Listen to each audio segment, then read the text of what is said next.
Assalamualaikum warahmatullahi wabarakatuh. Salam sejahtera, Om Swastiwastu, Namo Buddhaya, salam kebajikan, Rahayu. Selamat datang di video pembelajaran sejarah Indonesia kelas 11. Untuk video kali ini akan membahas tentang VOC. Kita mulai dari latar belakang lahirnya VOC. Latar belakang dari lahirnya VOC ini diawali dari kedatangan bangsa Belanda ke Indonesia yang diawali dengan Cornelis de Houtman ya. Itu datang ke Banten, tetapi karena Cornelis tidak berhasil menjalin hubungan karena sikapnya yang dianggap tidak baik, akhirnya kembali ke negeri Belanda pada tahun 1598. Selanjutnya Belanda datang kembali ke Indonesia di bawah pimpinan Jacob van Eyck ya, mendarat di Banten. Seperti yang sudah dijelaskan pada video sebelumnya, bahwa tujuan kedatangan orang-orang Eropa ke dunia timur itu untuk mendapatkan keuntungan dan kekayaan. Nah, tujuan ini dapat dicapai setelah mereka menemukan rempah-rempah di Kepulauan Nusantara. Berita tentang keuntungan yang melimpah ini tersebar di kawasan Eropa. Sampai akhirnya ini membuat banyak orang-orang Eropa yang tertarik pergi ke Nusantara. Mereka saling bersaing untuk mendapatkan keuntungan dengan berdagang rempah-rempah. Persaingan yang semakin keras antar pedagang Belanda serta dengan kongsi dagang milik Inggris, AEC ya, East India Company.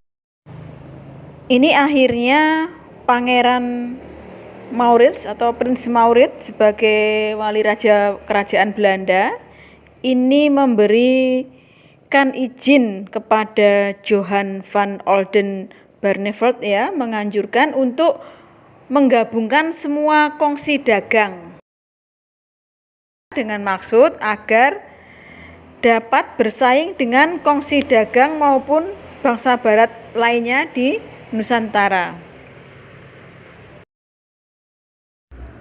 Akhirnya pada tanggal 20 Maret 1602 ini secara resmi dibentuklah Persekutuan Kongsi Dagang Belanda di Nusantara ya, sebagai hasil fusi atau penggabungan antar kongsi yang telah ada.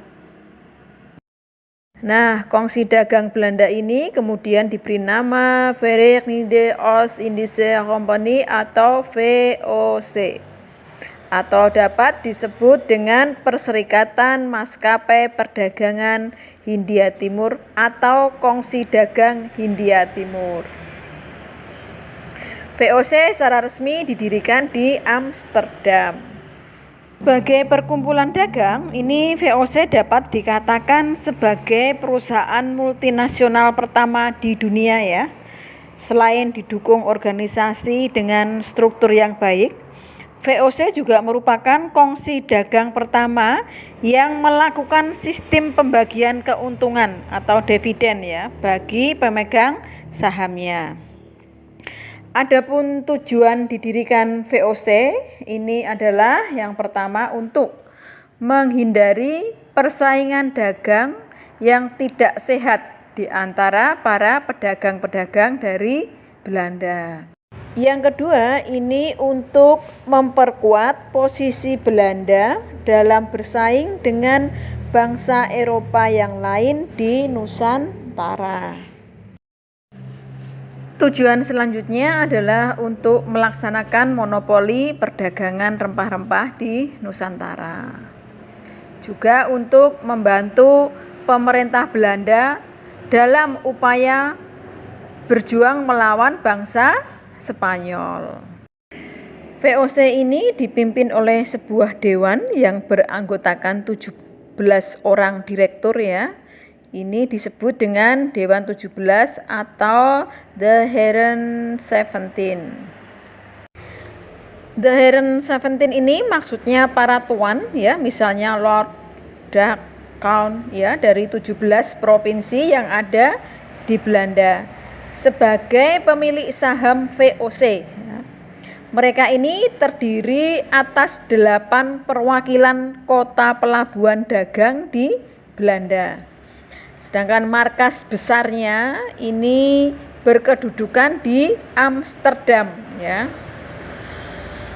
Dalam menjalankan tugasnya, ini VOC mempunyai hak istimewa atau hak oktroy ya. Di antaranya yang pertama yaitu melakukan monopoli perdagangan ya di wilayah antara Tanjung Harapan sampai dengan Selat Magellan termasuk Kepulauan Nusantara. Yang kedua ini membentuk angkatan perang sendiri. Yang ketiga ini melakukan peperangan. Terus yang keempat mengadakan perjanjian dengan raja-raja setempat. Selanjutnya yang kelima ini mencetak dan mengeluarkan mata uang sendiri. Wah, enak banget ini ya. Terus yang keenam ini mengangkat pegawai sendiri, dan yang ketujuh memerintah di negeri jajahan. Itulah hak-hak istimewa dari VOC. Dalam waktu singkat ini VOC mengalami kemajuan yang sangat pesat. Di Indonesia bagian timur, VOC memusatkan kedudukannya di Ambon. Pada 1605 ini VOC membantu Sultan Baabullah ya mengusir Portugis dari Maluku. Dan keberhasilan VOC mengusir Portugis dari Maluku ini membuka peluang bagi VOC menerapkan beberapa kebijakan. Kebijakannya yaitu yang pertama dikenal dengan Hongi Tochten, yaitu pelayaran Hongi ya, dikenal dengan pelayaran Hongi. Apa itu? Yaitu pelayaran pantai yang dilengkapi dengan angkatan perang untuk mengawasi para pedagang Maluku agar tidak menjual rempah-rempah kepada pedagang lain. Dan jika melanggar, ini akan mendapat hukuman. Selanjutnya ada kontingenten, yaitu kewajiban rakyat untuk membayar pajak dalam bentuk hasil bumi. Ada lagi ekstirpasi, yaitu menebang tanaman rempah-rempah yang dianggap berlebihan. Ini untuk menjaga agar produksi tetap stabil ya, tidak berlebihan. Verplicht leverantie ini merupakan kebijakan yang mewajibkan rakyat untuk menjual hasil bumi kepada VOC dengan harga yang telah ditentukan. Dengan kebijakan ini, maka rakyat tidak memiliki pilihan selain menjual hasil bumi kepada VOC. Padahal harga yang ditentukan tidak sesuai dengan harga yang seharusnya didapatkan oleh rakyat. Akibatnya, seringkali rakyat merugi karena hasil yang dibayarkan tidak sebanding dengan biaya pembelian benih maupun perawatan tanaman. Demikian beberapa kebijakan yang sangat merugikan rakyat. Selanjutnya, keberhasilan VOC dalam memperluas wilayah kekuasaannya ini justru menyebabkan Dewan 17 atau Heren 17 ini kewalahan dalam mengurus keorganisasian VOC. Akhirnya ini Heren 17 ini memutuskan untuk membentuk kelembagaan baru yang bertugas mengurusi VOC dan bermarkas di Jawa. Akhirnya tahun 1610 ini Heren 17 menunjuk seorang gubernur jenderal yang bertugas mengendalikan kekuasaan di wilayah kekuasaan VOC. Nah, gubernur jenderal pertama yang ditunjuk ini adalah Peter Both. Nah, Peter Both, kalian saksikan itu ada fotonya ya. Ia berusaha untuk menata kelembagaan VOC sebaik-baiknya. tindakan Peter Both selama menjadi Gubernur Jenderal itu adalah sebagai berikut. Yang pertama ini membangun pos perdagangan di Banten dan Maluku. Yang kedua ini mengadakan perjanjian dan berusaha mempengaruhi penguasa Maluku.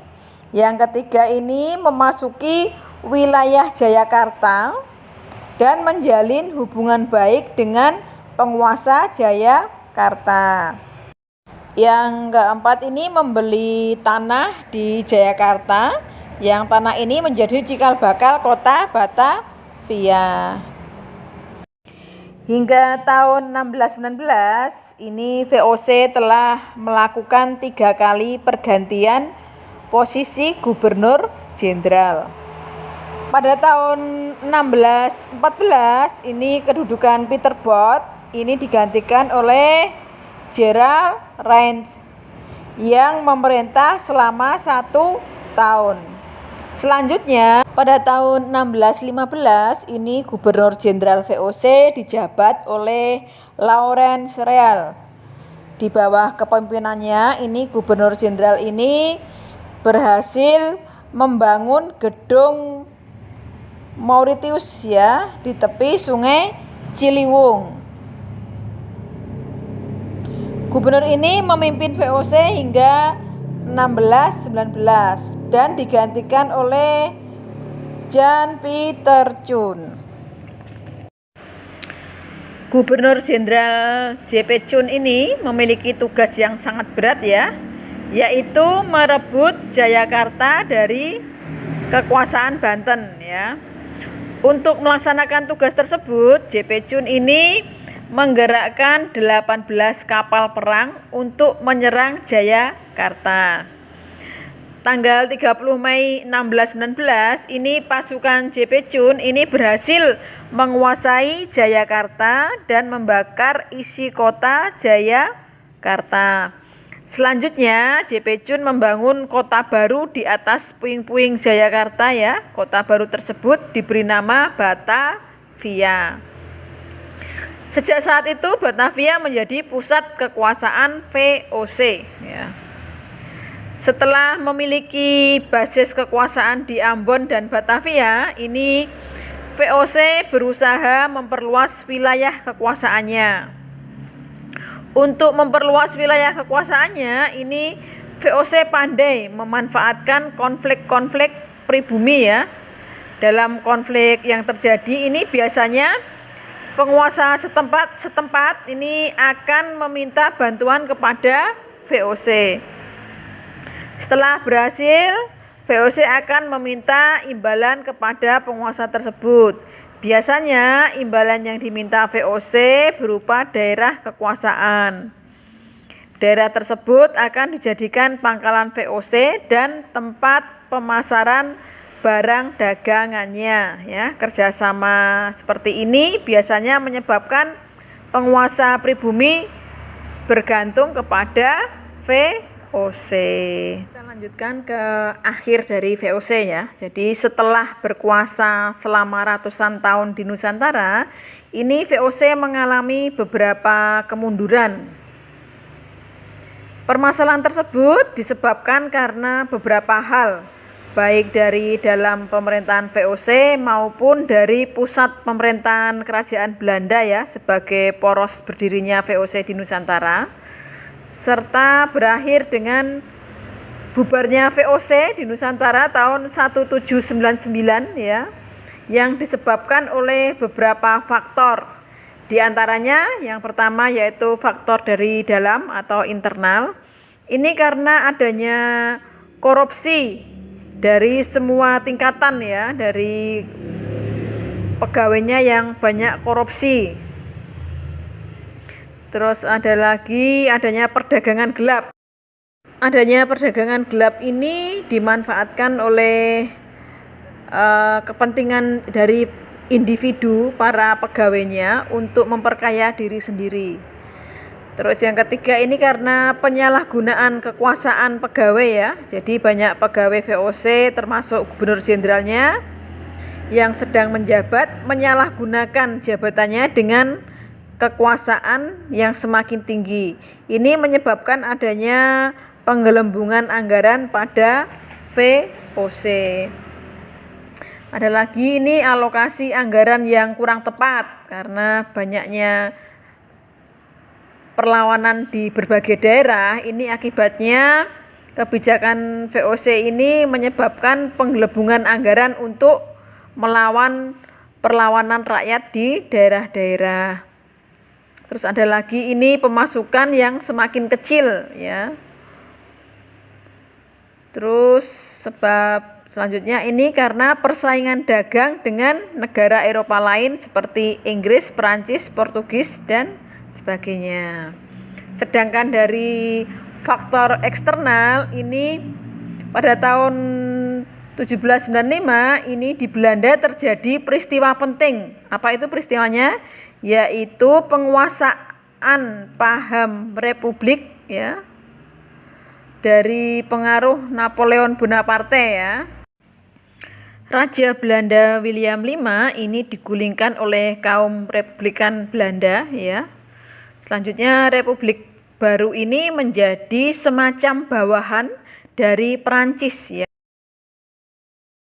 Pengaruh dan kependudukan ini merupakan hasil dan cita-cita revolusi Perancis 1799 ya, yaitu republikanisme, kebebasan, kesejahteraan ke seluruh Eropa, khususnya yang masih menganut sistem monarki. Nah, perubahan politik inilah yang menyebabkan terpengaruhnya kebijakan Belanda atas VOC di Nusantara. Kebijakan-kebijakan yang diterapkan VOC di Nusantara ini dianggap bertentangan dengan semangat kesetaraan dan kebebasan, termasuk untuk berusaha. Sehingga sejak tahun 1799 ini VOC di Nusantara resmi dibubarkan. Selanjutnya Belanda tetap menjadi bagian Perancis hingga tahun 1813. Pada waktu itu Perancis menarik pasukannya dari Belanda akibat perang Leipzig. Begitu untuk materi VOC pada video kali ini. Terima kasih, semoga video ini bisa bermanfaat untuk semuanya. Assalamualaikum warahmatullahi wabarakatuh. Salam sejarah.